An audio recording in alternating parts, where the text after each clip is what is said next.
Tracks snaking east from California and west from Nebraska converged in the desert of the Utah Territory in 1869. Ceremoniously, gold and silver spikes driven into the last rail tie signaled the completion of the Transcontinental Railroad. Travelers could now make the journey west in a week's time. Territorial outpost towns, not on the rail line, scrambled to link their future to this vital transportation and passenger connection. These tracks of change conveyed young Princeton student Farrington R. Carpenter as far as Denver, Colorado in 1906. He heeded Texas Ranger, cattleman, and mentor J.B. Dawson's advice that Colorado is a new country and the place for a young man to go. The public domain is all open and unfenced. Any citizen over 21 years of age can file on a homestead, and by living on it for 7 months a year for 5 years, can get title to 160 acres of free land. Ferry Carpenter began a life-changing journey to the town of Hayden in northwest Colorado. By traveling with Ferry on his life's adventure, it is possible to experience the course of Colorado history and America's story of the West. Carpenter writes in Confessions of a Maverick that he consulted Ferdinand V. Hayden's 1877 Atlas for Colorado and found that Mr. Dawson's Hayden was in a truly frontier country. All the Hayden area was designated coal lands, and westward from there, along the Yampa for 100 miles, not a single town was shown on the map, and the land was marked Sage and Bad Lands. Of his trip to Hayden, Carpenter writes, In 1907, I took a train from Evanston to Denver. The only way Hayden could be reached was to take the Denver and Rio Grande Railroad to a place called Wolcott, Colorado, and from there by horse-drawn stage to Hayden.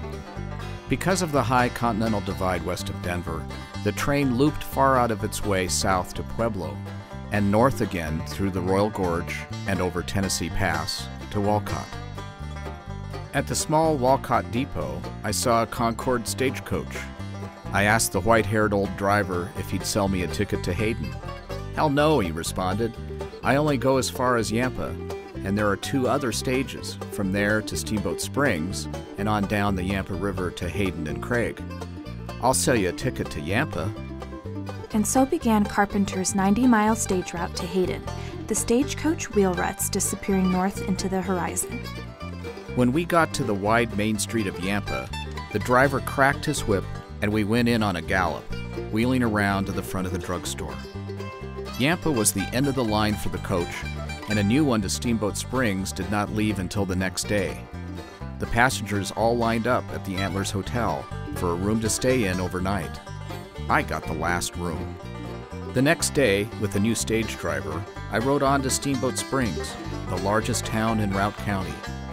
It was an all-day, 35-mile trip, stopping to change horses and get a noon meal in a beautiful grassy interval called Oak Creek. We left Steamboat at 8 in the morning. In the late afternoon, the stage rounded a big sandstone bluff called Gibraltar Rock. And when we crossed the wide, rippling Yampa River, the meadows of Dawson Ranch came into view. The driver left me off 5 miles short of Hayden, at the end of a half-mile lane to Mr. Dawson's headquarters. As I walked up the lane toward Dawson Ranch House and buildings, I thought how much this magnificent western slope country of Colorado suited my temperament. Carpenter returned from Princeton the following year to summer cowboy on the Dawson Ranch. While working on a crew surveying unfenced land to find grazing pasture for Dawson's horses, Carpenter stopped for lunch on a rise 10 miles northwest of Hayden. Near a spring with views of the Flat-Top Mountains 70 miles to the south, Carpenter made a discovery. The spring, which had previously been considered part of state land, was found to be eligible for homesteading.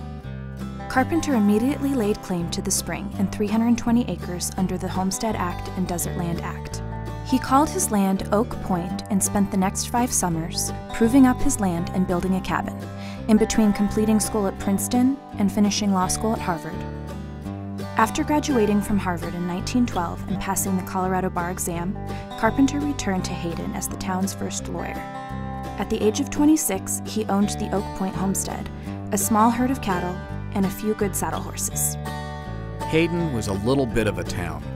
I nevertheless regarded its setting in the fertile valley of the Yampa River as one of the most beautiful spots on earth, and I continue to think so all my life. Carpenter took over the management of Dawson Ranch in 1926 and purchased it in 1946. Today, the now Carpenter Ranch remains a working ranch. As part of the Nature Conservancy, it preserves the Yampa Valley's natural, historical, and agricultural heritage. Visitors can journey down the same half-mile lane that Ferry Carpenter took after being dropped off by the stagecoach and be welcomed at the ranch house. The rail line, or Moffett Road, which splits the property, was not there in 1907, but that's another story, and another connection to Ferry Carpenter's boundless landscapes in northwest Colorado.